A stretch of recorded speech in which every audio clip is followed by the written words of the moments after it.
भाषाको पनि हो उहिले मैले चाहिँ यो शङ्करापुर नगरपालिकाले चाहिँ 1-3सम्मको पाठ्यपुस्तक पनि विकास गरेको छु। तिनको चाहिँ पाठ्यपुस्तक अनुसार पाठ्यक्रम चाहिँ बनिसकेको छु। त्यस कारण म तामाङ भाषाको पनि र मलाई आज यहाँनिर चाहिँ 137औं यो कार्यक्रममा एउटा बोल्ने मौका पाएँ। त्यसको लागि आएको सबैलाई धन्यवाद। अनि आजका यस सभाका सभाध्यक्ष विद्वान मित्रहरू, साहित्यका जीवन गजलका विभिन्न विधाका विद्वान मित्रहरू र हाम्रो आजका साना साना भाइ बहिनीहरूले चाहिँ कविता सुनाउनुभयो। त्यसको लागि सम्बन्धित सबैभन्दा पहिला नानीहरूले म तपाईँहरूको जीवनको उमेरको छु, त्यस कारण तपाईँलाई आशीर्वाद दिन्छु। के आशीर्वाद दिन्छु?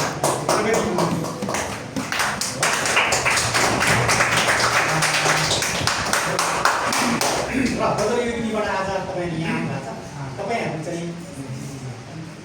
तपाईँहरूलाई चाहिँ म मान्छेको चाहिँ चामल भन्न चाहन्छु। यो के हुन्छ भने धानको चामल चाहिँ पछाडि हुन्छ, भुस अगाडि जान्छ।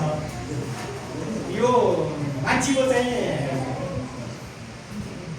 के हुन्छ भने भुस पछाडि जान्छ, चामल अगाडि हुन्छ। त्यस कारण चाहिँ तपाईँहरू चाहिँ मान्छे चामल भनेर तपाईँहरूलाई चाहिँ म धन्यवाद दिन चाहन्छु। र अब यसरी नै म एउटा चाहिँ साहित्य प्रेमी हाम्रो हिसाबले पनि तपाईँहरू यसरी साहित्यमा आउनु गएपछि म धेरै खुसी छु।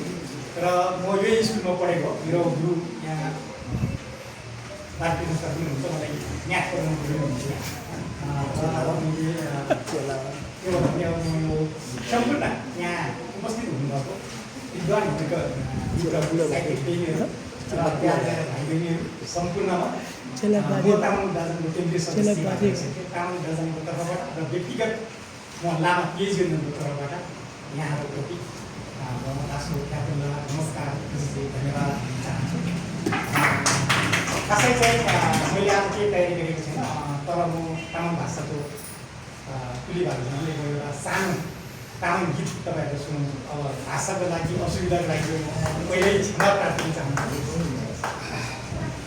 दुर्गो सिरिने भ्यङ भ्यङ दुर्गो सिरिने भ्यङ सप्तमको सिरिपी भ्यङ भ्यङ सप्तमको सिरिपी तरली सारे लकार कमारी तरली सारे लकार कमारी सिन्धुलीला छुटेछे सिन्धुलीला छुटेछे भाग्यदाया ईश्वरको जोडी भाग्यदाया ईश्वरको जोडी तिमी दाजो